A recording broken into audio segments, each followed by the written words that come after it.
Hi Dixons, I'm Mark Miller, Director of Bradford Research School, and I'm here today at our Centre for Growth.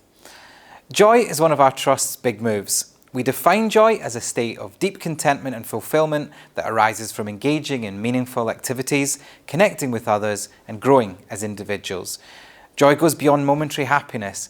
It is a sustained sense of well-being that comes from living in alignment with one's values and potential. In our last video, Judith Kidd shared the link between success and joy. But we can't always be successful when seeking improvement.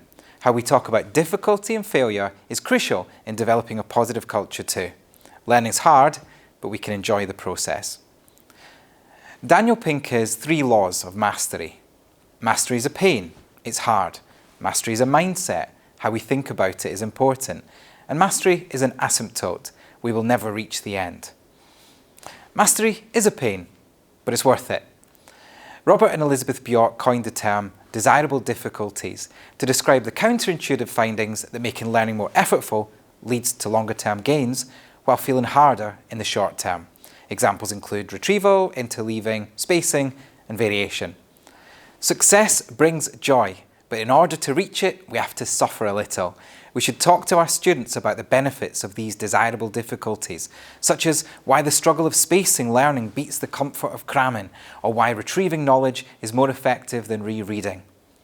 Model the struggle.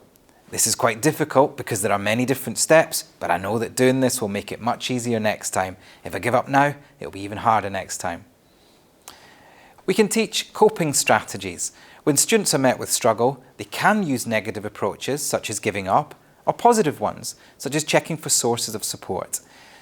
Barry Zimmerman sets out the following as qualities of self-regulated learners: setting goals, using appropriate strategies to attain these goals, monitoring their performance, restructuring their physical and social context, managing time efficiently, self-evaluating, attributing causation to results, and adapting future methods. Model explicit strategies for each of these, and we can share our own examples of the strategies we use. Mastery is a mindset. What mindsets should we encourage? Well, ability is fluid, not fixed, so we should attribute success and failure to elements amenable to change, e.g. effort, preparation, rather than innate ability. Strategies such as exam wrappers, which ask students to reflect on performance and the connection between preparation, can be helpful. Here is a simple sheet that I've used to help pupils unpack the performance and attribute success or lack of it. These simple reflection questions make links between effort and success. We should relish difficulty and talk about this explicitly. Some people find these kinds of questions difficult, but I think we're ready to tackle them. If it doesn't challenge you, it doesn't change you. Mastery is an asymptote. It's a line on a graph that will never be reached. And because mastery is always out of reach, students may never be satisfied. They're never going to get there. Consider your role models and heroes. Which of them exemplify striving to get better? Dan Pink references Cézanne and Tiger Woods. In my English lesson, I might share Wilfred Owen's first draft of Dulce et Decorum Est. We can consider relative performance, getting better.